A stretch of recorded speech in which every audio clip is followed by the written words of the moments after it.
Hello friend, मी श्रद्धा story book teller या चॅनलमध्ये तुमचं पुन्हा एकदा स्वागत करते. आपण ऐकत आहोत सौ शोभा राऊत यांची लिखित कादंबरी अवचित होता भेट तुझी. चला तर मग ऐकूया भाग 10. पौर्णिमा जवळ असल्याने चांदणे खूप छान पडले होते. सर्वत्र नीरव शांतता होती. चहूबाजूला झाडे झुडपे, घोंघावणारा वारा, रात्रीच्या वेळी झाडांचे दिसणारे वेगवेगळे आकार भयानकतेमध्ये भर घालीत होते. भूक लागली असेल ना? नाही म्हणजे लागली आहे. सहन करायला पाहिजे. थोडासा अल्पोहार आहे माझ्याकडे. खरेच आहे? नुपूरने आश्चर्याने विचारले. देतोच, म्हणत शक्तिसिंहाने जॉकेटची एक झीप उघडली. त्यातून एक बिस्किटाचा पुडा बाहेर काढला. बिस्किट? वाव, बिस्किटचा चुरा असणार आहे. चालेल. नुपूरने पुडा उघडला. खरेच त्यात बिस्किटाचा चुरा झालेला होता. तिने शक्तिसिंहाच्या पुढे पुडा धरला. घ्या ना. तुम्ही घ्या आधी. तसे नको, तुम्हीही घ्या. शक्तिसिंहाने थोडा चुरा उचलला, तोंडात टाकला. नुपूर खाऊ लागली. आज तिला बिस्किटाचा चुराही पंचपक्वानासारखा वाटत होता. बोलत बोलत ती खात होती. चुरा संपत आल्यानंतर तिच्या लक्षात आले. तिने पुडा शक्तिसिंहाकडे दिला. थोडा उरला आहे, तुम्ही घ्या. तुम्ही संपवा, आम्ही उपाशी राहू शकतो. कधी राहिला? आठवत नाही ना? असेच कधीतरी. लक्षात काय ठेवायचे ते? आहे तो खाऊन घ्या. शक्तिसिंहाने राहिलेला चुरा खाल्ला. पुडा फेकून दिला. त्याने पाण्याची बाटली काढली. एक घोट पाणी पिऊन नुपूरला दिली. आजची रात्र हे पाणी पुरवून घ्या. तिने थोडे पाणी प्यायले. हसत म्हणाली, आजचे डिनर आयुष्यभर लक्षात राहील. आमच्या सुद्धा. तुम्ही असे करा, मागे सरका. नुपूर मागे सरकू लागली. अजून सरका. बास. आता इकडे पाय सोडा आणि झोपून टाका. झोपू म्हणजे सगळी जागा मला एकटीला? तुम्ही काय करणार? तुमच्या पायाजवळ थोडी जागा उरलेली आहे, तेथे बसतो. काहीतरीच? नको, मी बसते. तुम्हीही व्यवस्थित बसा. दमलात खूप म्हणून म्हणालो होतो. तुमच्याकडे काही मलम वगैरे असेल तर जखमांवर लावा तुमच्या. छे हो, करणच्या बॅगमध्ये मेडिसिनचा बॉक्स आहे. मी देऊ मलम? तेही आहे तुमच्याकडे? शक्तिसिंहाने जॉकेटची दुसऱ्या बाजूची झीप ओढली. मलमाची ट्यूब काढली. बॅटरीच्या उजेडात नुपूरने त्यावरचे नाव वाचले. तिच्या चेहऱ्यावर समाधान दिसले. मी एक सांगू? तुम्ही रागवणार नाही ना माझ्यावर? नाही रागवणार, सांगा.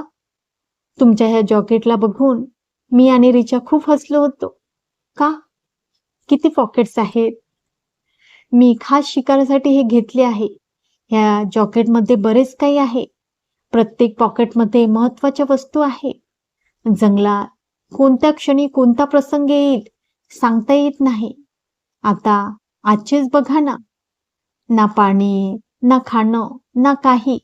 अशा वेळी थोडासा आधार म्हणून बिस्किट्स आणि पाणी उपयोगी पडले.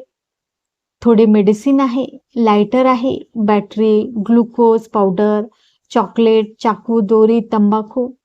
तंबाखू? त्याचा उपयोग काय? जळवांसाठी. आणि माझ्या जॉकेटमध्ये? आले लक्षात. आपत्कालीन उपयोगी पडतील अशा वस्तू आहेत, बरोबर ना? होय. सॉरी. कशाबद्दल? या उपयोगी जॉकेटला असल्याबद्दल. ओहो. शक्तिसिंहाला हसू आले. हळूहळू गप्पा सुरू झाल्या. दोघे हळूहळू मनमोकळेपणाने बोलू लागले. इतरांकडून शक्तिसिंहाला समजले होते तिचे लग्न ठरलेले आहे.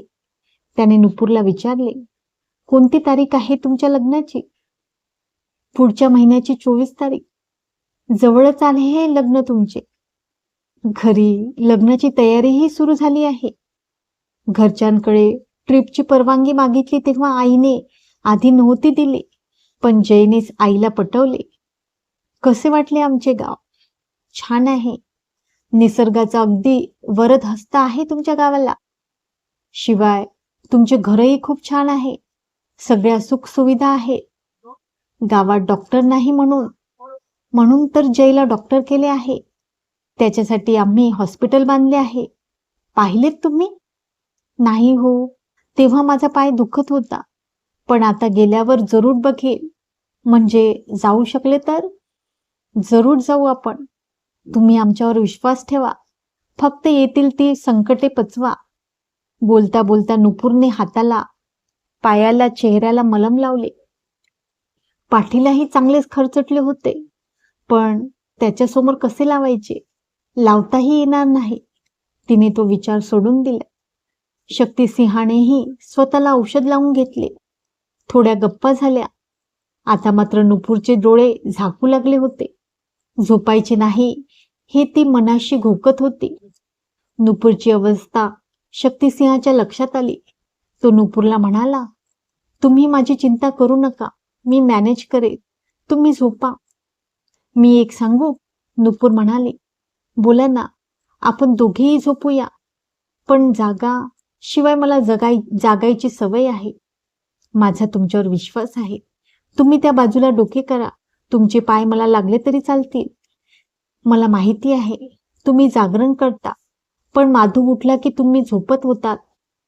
ठीक आहे. आम्हाला झोप आली तर तुम्ही म्हणता त्याप्रमाणे झोपू आम्ही. तुम्ही निश्चिंत होऊन झोपा. खरे म्हणजे मनातून मी जाम घाबरलेली आहे. अशा वेळी डोळ्यांवर झापड कशी काय येते हे समजेनासे झाले आहे. तुम्ही घाबरलात हे खरे, पण तुम्ही आज बऱ्याच थकला आहात. संपलेल्या 7-8 तासात भयानक अशा टेन्शनमध्ये होतात आणि या रात्रीपुरते तरी टेन्शन थोडे कमी झाले आहे. त्यामुळे थकलेले शरीर विश्रांती मागते आहे. वास्तविक आम्ही तुम्हाला एवढे सांगणे योग्य नाही. तुम्ही स्वतः डॉक्टर आहात हे आम्ही विसरलोच. मीही सध्या ते विसरलेच आहे. हसत नुपूरने गुड नाईट म्हटले. Good night. नुपूर पोटाजवळ पाय घेऊन झोपली.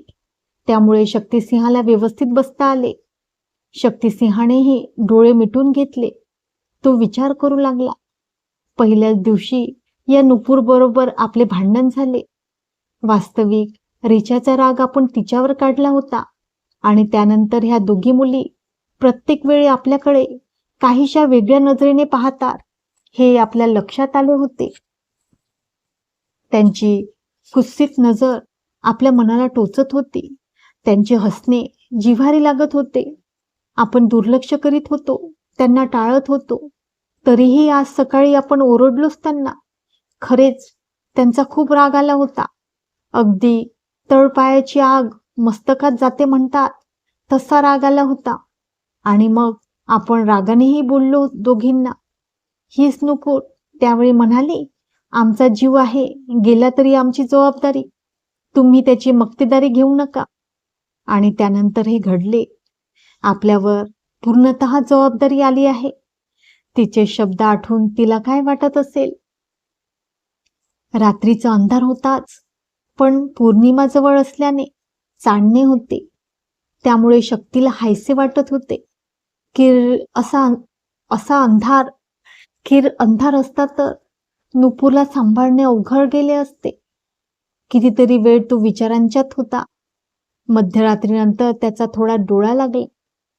शक्तिसिंहाला जाग आली. पहाट झाली होती. पक्ष्यांची किलबिल ऐकू येत होती. शक्तिसिंहाचे अंग चांगलेच अवघडले होते. रात्रभर तो बसून होता. तो कपारीतून बाहेर आला. अजून अंधार दाटून होता. हळूहळू अंधाराचे पडदे विरळ होऊ लागले आणि दाट धुके दिसू लागले.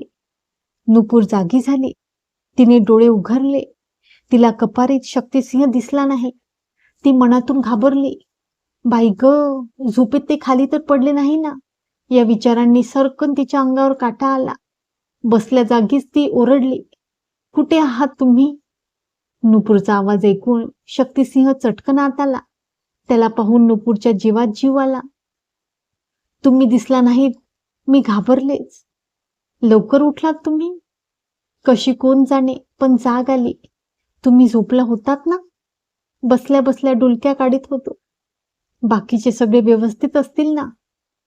तुम्ही ती काळजी करू नका. माधू आहे त्यांच्या सोबतीला. मी त्याला सूचना देऊन आलोय. आता सकाळी ते घरी जाण्यासाठी निघतील. आपली गाडी ठेवली आहे. ते साधारण 9 पर्यंत पोचतीलच आणि मग तिथून 1.5-2 तासात घरी. माधूला जंगलातल्या वाटा चांगल्या माहिती आहे. माझ्यामुळे तेही अडचणीत येऊ नये. नाही ते ना. आपल्याला वाट सापडेल ना? निश्चित सापडणार. मला खूप भीती वाटते आहे. घाबरून कसे चालेल? सगळे काही ठीक होईल. तुम्हाला गंमत दाखवतो. या माझ्याबरोबर. नुपूरने त्याचा हात धरला. ती सावकाश पुढे झाली. कपारीतून बाहेर येताच तिच्या तोंडून शब्द बाहेर पडले. ओ फंटॅस्टिक. मी असे दृश्य कधी बघितले नव्हते. वाव. वाटते या क्षणी आपण परिराज्यात आहोत. आपण उंच आकाशात आहोत. चारी बाजूने हे ढग, केवढे हे धुके. संपूर्ण दरी धुक्याने भरली होती. संपूर्ण आसमंतात धुकेच धुके होते. हा अनुभव नुपूरला नव्हताच. शक्तिसिंहही तिला धुक्यातून प्रकटलेला कोणी देवदूत वाटू लागला. तिच्याच कल्पनेने तिला हसू आले. हे धुके कमी झाल्याशिवाय आपल्याला पुढे जाता येणार नाही. बापरे, म्हणजे तोपर्यंत आपल्याला इथेच थांबावे लागणार? होय. शक्तिसिंहाच्या आधाराने ती थोडा वेळ धुक्याच्या राज्यात थांबली. थोड्या वेळाने ती म्हणाली, आता बसूया. ठीक आहे. तोपर्यंत कॉफी घेऊया. शक्तिसिंह म्हणाला, कॉफी? आता इथे? बसा तरी देतो कॉफी. नुपूर बसली. ती उत्सुकतेने शक्तिसिंहाकडे पाहत होती. त्याने खिशातून चॉकलेट बाहेर काढले. एक चॉकलेट तिच्या हातावर ठेवीत तो म्हणाला, या क्षणी हीच कॉफी आणि हाच ब्रेकफास्ट. अजून पाहिजे तर जरूर मागून घ्या. तिने चॉकलेट तोंडात टाकले. कॉफी बाईट चॉकलेट होते. कॉफीची चव जिभेवर आली. तिला खूप बरे वाटले. तुमची ही कोल्ड कॉफी आवडली हा? पुढच्या वेळेसाठी राखून ठेवूयात ना. अजून 1 कप घेऊ शकता. तर मग हो चाय. नुपूर हसून म्हणाले. शक्तिसिंहाने तिच्या हातावर आणखीन एक कॉफी बाईट चॉकलेट ठेवले आणि मग त्यांच्या गप्पा सुरू झाल्या. अशी सकाळ कधी माझ्या आयुष्यात आलेली नाही आणि कधी येणारही नाही. यालाच तर जीवन म्हणायचे. न ठरवलेले, कधीही कल्पना न केलेले, अचानक केव्हाही पुढे येते आणि त्या अनुभवातून आपल्याला जावे लागते. शक्तिसिंहाच्या आवाजात गंभीरता होती. आजपर्यंत माझ्या आयुष्यात कधीच कल्पना न केलेले प्रसंग आलेले नाहीत. माझे आयुष्य अगदी सरळ गेले आहे. बालपण अतिशय चांगले गेले. निरागसतेचा तो काळ आता आठवून खूप गंमत वाटते.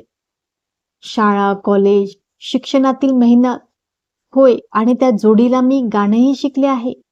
लहानपणापासून गाण्याची आवड लागली आणि त्यात प्रावीण्य मिळवायचे ठरवले आणि त्यासाठी खूप मेहनत घेतली.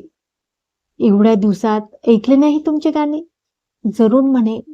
कधी कधी ऐकणार? आता निवांत वेळ आहे.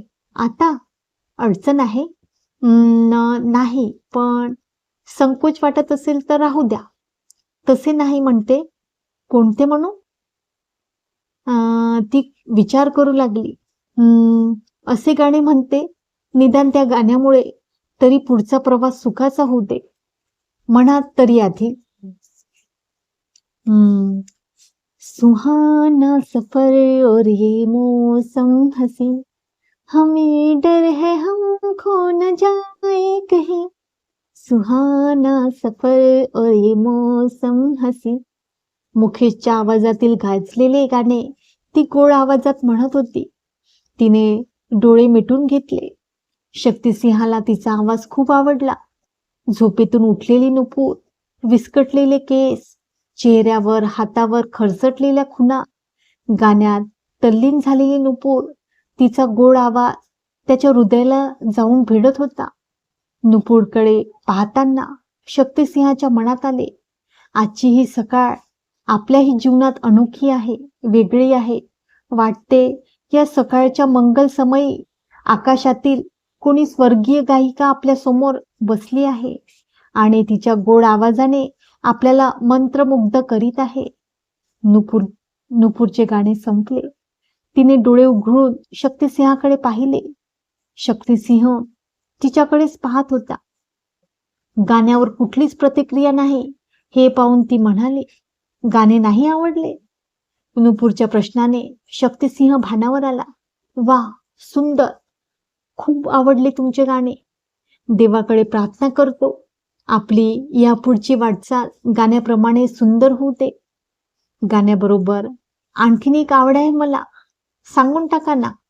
मला कविता करायला खूप आवडतात. अरे वा वा, म्हणजे एक गीतकार आणि गायक आमच्या बरोबर आहे तर. आता तुमच्याबद्दल सांगा ना.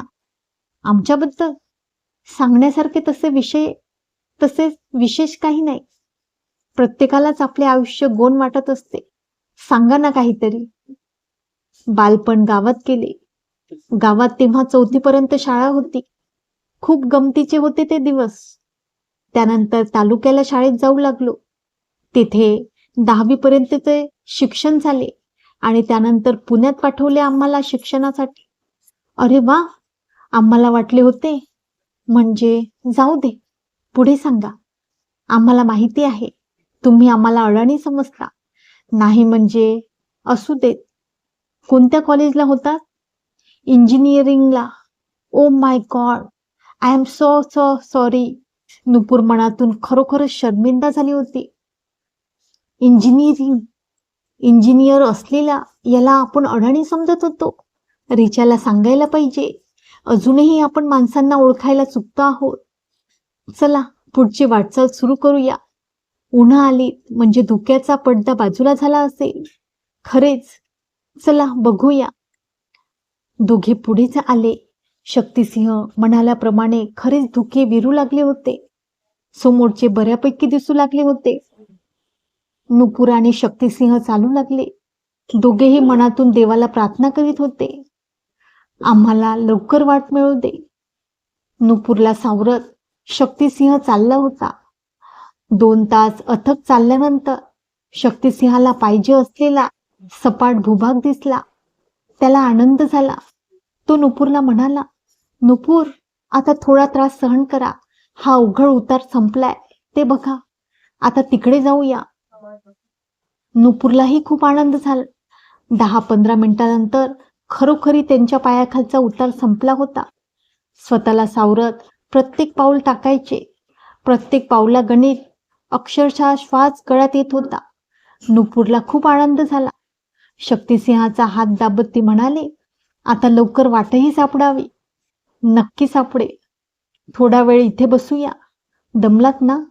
होय हो, पण इलाजच नव्हता. चालावेच लागत होते. थांबणार तरी कसे? पाय घसरत होते. चला, आता निदान तो भयानक उतार नसणार. बापरे, दरीकडे बघून डोळे करकरत होते. दरीतली दाट झाडी, रानटी फुले, उंच उंच वाढलेली झाडे. आकाशाकडे पाहिले की निळे निरभ्र आकाश आणि सभोवती उंच हिरवी झाडे, हिरव्या रंगातल्या अनेक छटा, अफाट जंगल, पण कसला आवाज नाही. काही वेळा तर झाडांच्या पानांची सळसळही ऐकू येत नव्हती. इतकं जिवंत तरीही अतिशय स्तब्ध. दुसरे काहीच नसेल नाही. तुम्ही त्याही स्थितीत निसर्ग पाहत होतात तर? आम्हाला वाटत होते तुम्ही फक्त घाबरला आहात. अहो, अजूनही मी घाबरले आहे. घाबरू नका. मोकळ्या मनाने निसर्ग बघा आणि येईल त्या धीराने तोंड द्या. आम्हालाही त्यामुळे ताकद येईल. बसण्यासाठी जागा निवडली. तेथे बसल्यावर नुपूरला थकवा जाणवू लागला. भूक लागली, तहानही लागले. मी पाण्याच्या शोधात जाऊ? नको नको, मी एकटी इथे राहू शकणार नाही. माझ्याकडे अगदी एकच घोट पाणी आहे, घ्या. शक्तिसिंहाने पाण्याची बाटली तिच्याकडे दिली. नुपूर पाणी प्यायली. खरोखरच एकच घोट होता. तिला वाटले ओठ आणि जीभच पाण्याने भिजली. घसा अजूनही कोरडा आहे, पण ती काहीही बोलली नाही. बोलून उपयोग नव्हता हे ती जाणून होती. शक्तिसिंह अवतीभोवती निरीक्षण करीत होता आणि त्याचे लक्ष नुपूरकडे गेले. तो दचकला. नुपूरच्या अगदी जवळ विषारी घोणस होता. क्षणात काहीही होई याची त्याला जाणीव झाली आणि त्याने नुपूरला ओढले. नुपूरला त्याच्या अनपेक्षित कृतीने काहीच समजले नाही. ते धडपडले. स्वतःला सावरत ती म्हणाली, "असे काय करता?" "श्श." त्याने तिला गप्प केले. तो पाहत असलेल्या दिशेने नुपूरने पाहिले आणि ती गराठून गेली. सापाला बघून ती खूप घाबरली. साप बाजूच्या झाडी सरपटत गेला. भयंकर विषारी साप होता तो. बापरे, मी तर तेथेच बसले होते. चावला असताना तो मला. कदाचित. Oh God, thank you very much. खरे म्हणजे जंगलात फिरायला जायचे म्हटले तेव्हाच मला सापाची भीती वाटली होती. पण आतापर्यंत त्यांचे दर्शन झाले नव्हते. आता मात्र खूप भीती वाटू लागली आहे. वेगवेगळ्या प्रकारचे साप असतील ना? असतात. पण तुम्ही घाबरू नका. आपण त्यांच्या वाट्याला गेलो नाही तरी शक्यतो तेही आपल्या वाट्याला जात नाही. सरपटणाऱ्या प्राण्यांमध्ये नाग, मण्यार, घोणस, फुरशी आणि अजगर जास्त प्रमाणात दिसतात. इतरही अनेक प्रकार आहेत. देवा रे, एक प्रकार पाहिला, दुसरे कोणते दाखवू नकोस. घाबरलेल्या नुपूरने मनापासून देवाची आळवणी केली. नुपूरच्या घशाला जास्तच कोरड पडली होती. ती खूप घाबरलेली आहे हे शक्तिसिंहाने ओळखले होते. त्याने खिशातून चॉकलेट काढून दिले तिला. काही न बोलता तिने ते तोंडात टाकले. पुढे निघूया, चला. दोघे चालू लागले. 10 मिनिटांनंतर शक्तिसिंह खुश झाला. ते बघा, पाणी. पाणी, अरे वा. नुपूरलाही आनंद झाला. पाण्याजवळ दोघे आले. पाण्याचा झरा होता. पाणी अतिशय नितळ आणि स्वच्छ होते. नुपूर आणि शक्तिसिंहाने प्रथम आपली तहान भागवली. पोटभर पाणी प्यायल्यानंतर तृप्त झालेली नुपूर म्हणाली, पाण्याला जीवन का म्हणतात ते आज मी अनुभवले. शक्तिसिंहाने खिशातल्या दोन्ही बाटल्या भरून घेतल्या. तो म्हणाला, मी आंघोळ करणार आहे. तुम्ही त्या झाडाखाली बसता. त्याने थोडा दूरचे झाड दाखवले. ते बघून नुपूर चटकन म्हणाली, मी या झाडाखाली थांबते. तुम्ही आंघोळ करा. शक्तिसिंहाने आंघोळ केली. त्याला फ्रेश वाटू लागले. तो नुपूरच्या जवळ गेला. तुम्हीही फ्रेश व्हा. आंघोळ केल्याने आम्हाला अगदी ताजेतवाने वाटू लागले आहे.